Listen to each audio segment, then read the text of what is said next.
Okay, so we've all stared at a chart and thought, what am I even looking at? Well, today we're going to change that. We're diving into how to pick the perfect visual that makes your data sing, instead of, making it confusing. So let me just ask you this right up front. When you make a chart, or even when you just look at one, are you sure it's telling the whole, unvarnished truth? It sounds simple, but you'd be surprised. Because here's the thing. Nobody sets out to make a lying chart, right? But with the wrong visual, you can accidentally mislead people big time. You can twist the story your data is trying to tell without even realizing it. So let's figure out how to be honest storytellers. All right, first up, and this might sound a little crazy, sometimes the best graph is no graph at all. Yeah, seriously, stick with me on this one. Check out this chart. It's from a pretty serious report by the Pew Research Center. You've got titles, labels, colors, bars, the whole shebang. But what is all of this visual clutter actually showing us? Just two numbers. That's it. 41% and 20%. It feels like a lot of work for a very simple point, doesn't it?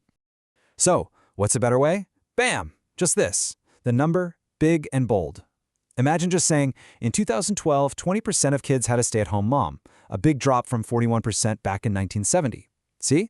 It's faster, it's clearer, and you don't lose any of the impact. Sometimes less is way, way more.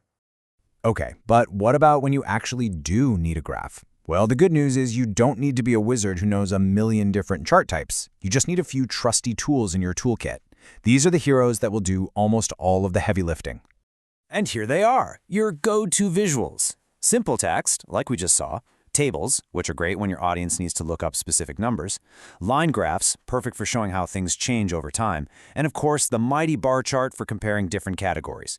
Seriously, if you just master these four, you're going to be in fantastic shape. Now let's zoom in on the bar chart for a minute, because it has one golden rule. This is a big one. It's a rule that, if you break it, can turn your helpful chart into a total piece of misinformation. Take a look at this. It's a chart showing a tax rate change from 35% to 39.6%. But just look at those bars. How does that make you feel? It looks like a huge, dramatic, almost terrifying jump, right? I mean, that second bar is like 5 times taller than the first one. The reason you feel that way is because this chart breaks the golden rule.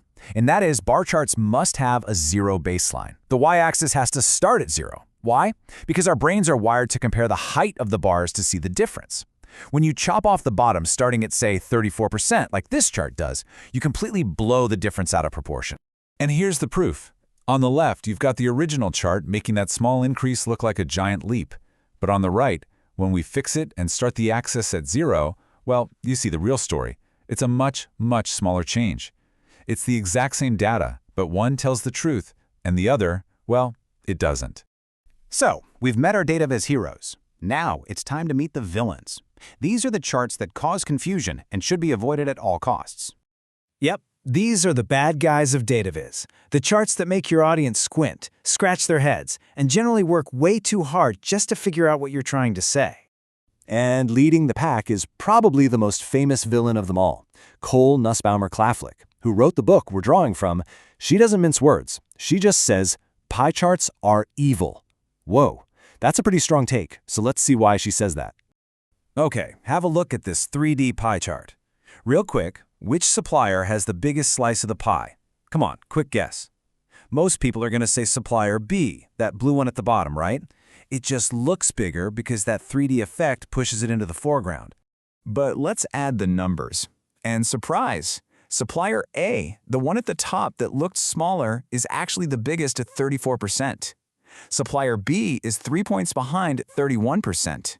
The chart literally tricked our eyes. It turns out our brains are just awful at accurately judging angles and areas in a circle. So what's the fix? Here comes our hero, the simple bar chart. Look at that. The comparison is instant. It's effortless. There's zero confusion about who's on top and by how much. It's just clean, clear, and honest. And that whole pie chart fiasco brings us to our next hard and fast rule. Never, ever use 3D. I'm serious. Just don't do it. It adds absolutely nothing but visual clutter that distorts your data. These kinds of 3D effects, like the ones you see here, are the definition of chart junk. They make it almost impossible to read the values accurately, and they just get in the way of your message. Whew!